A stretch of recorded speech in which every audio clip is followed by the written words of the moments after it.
इंदौर के तेजाजी नगर पुलिस ने 3 आरोपियों पर कार्रवाई की है। आरोपियों ने लड़की के नाम से फर्जी आईडी बनाई।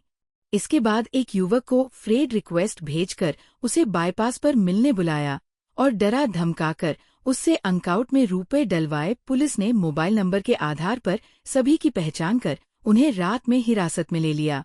Crime branch additional DCP Rajesh Dandotiya के मुताबिक राहुल निवासी लवकुश कॉलोनी अरविदों ने थाने आकर बताया कि उसकी कुछ समय पहले प्रिया ठाकुर से इंस्टाग्राम पर दोस्ती हुई। इसके बाद उसने प्रिया से चैटिंग शुरू कर दी। आईडी से प्रिया ने कहा कि वह उससे मिलना चाहती है। इसके बाद बाईपास पर सुनसान इलाके में बुलाया। यहाँ पकंज पुत्र सुदरलाल खातकर निवासी लसूडिया, यश पुत्र सोलंकी निवासी निर्जनपुर और विजेंद्र धरीधक्ष गुप्ता को पकड़ा है। आरोपियों ने कबूला है कि उन्होंने अपने मोबाइल से फर्जी प्रोफाइल बनाई थी।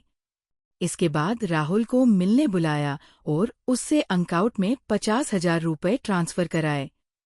पुलिस अभी आरोपियों से पूछताछ कर रही है कि उन्होंने इस तरह से कितने लोगों के साथ ठगी की है। पकड़ाए आरोपियों में विजेंद्र उत्तर प्रदेश का रहने वाला है, जबकि पकंज बैतूल इलाके का रहने वाला है। ये तेजाजी नगर में 3 आरोपियों को गिरफ्तार किया गया है। घटना इस प्रकार है, इनका जो मोटर्स ऑपरेंडी मैं आपको बताता हूँ। ये लोग क्या करते हैं, इंस्टाग्राम या फेसबुक या स्नैपचैट पर एक फर्जी आईडी बनाते हैं, जो कि लड़की की फोटो डीपी लगाते हैं और लड़की के प्रोफाइल पर फोटो भी होता है। लड़की के कुछ फोटोग्राफ पड़ रहते हैं गैलरी में और उसके बाद फिर मैसेज करते हैं, फ्रेंडशिप रिक्वेस्ट भेजते हैं। लड़के फ्रेंड रिक्वेस्ट को एक्सेप्ट कर लेते हैं। कुछ लोग एक्सेप्ट करने के बाद फिर उनसे चैटिंग शुरू होती है। लड़की बन के चैटिंग करते हैं। जब चैटिंग होती है फिर उसके बाद वो नंबर शेयर कर लेते हैं, फिर व्हाट्सएप पर चैटिंग शुरू कर देते हैं। चैटिंग शुरू करने के बाद फिर मिलने के लिए ऑफर करते हैं।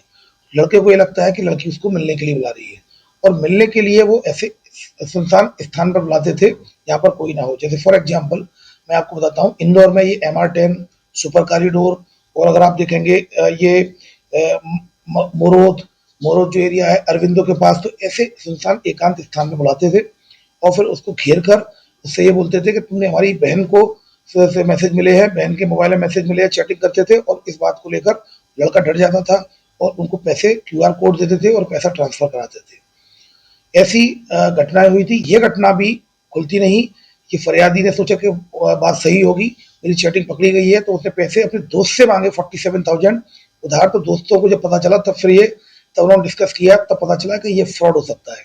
तब फरियादी के द्वारा रिपोर्ट की गई थी। मौसम फरियादी है इसमें। लड़के ने रिपोर्ट की थी और उसके बाद 3 आरोपियों को गिरफ्तार कर लिया गया। इसमें पंकज मास्टरमाइंड है जो कि बैतूल का रहने वाला है। इसके अलावा यश है जो कि निरंजनपुर लसूड़िया का रहने वाला है और एक भदोई यूपी का विजेंद्र है। इन तीनों को 66D IT एक्ट और एक्सटॉर्शन की धाराओं में अरेस्ट कर लिया गया है। मैं आपको बताना चाहूंगा, ये एक तरह का साइबर फ्रॉड होता है। अनजान लोगों के साथ ये फ्रेंडशिप करते हैं, डीपी बना लेते हैं। इसी तरह से सेक्सटॉर्शन भी होता है, कई लोग वीडियो भी बना लेते हैं। तो इसी प्रकार का फ्रॉड है। मैं इलेक्ट्रॉनिक मीडिया के माध्यम से, प्रिंट मीडिया के माध्यम से ये अनुरोध करना चाहूंगा कि कभी भी अननोन फ्रेंड रिक्वेस्ट को एक्सेप्ट न करें, उसको अच्छे से वेरीफाइड कर लें, वेरिफिकेशन के बाद ही दोस्ती करें।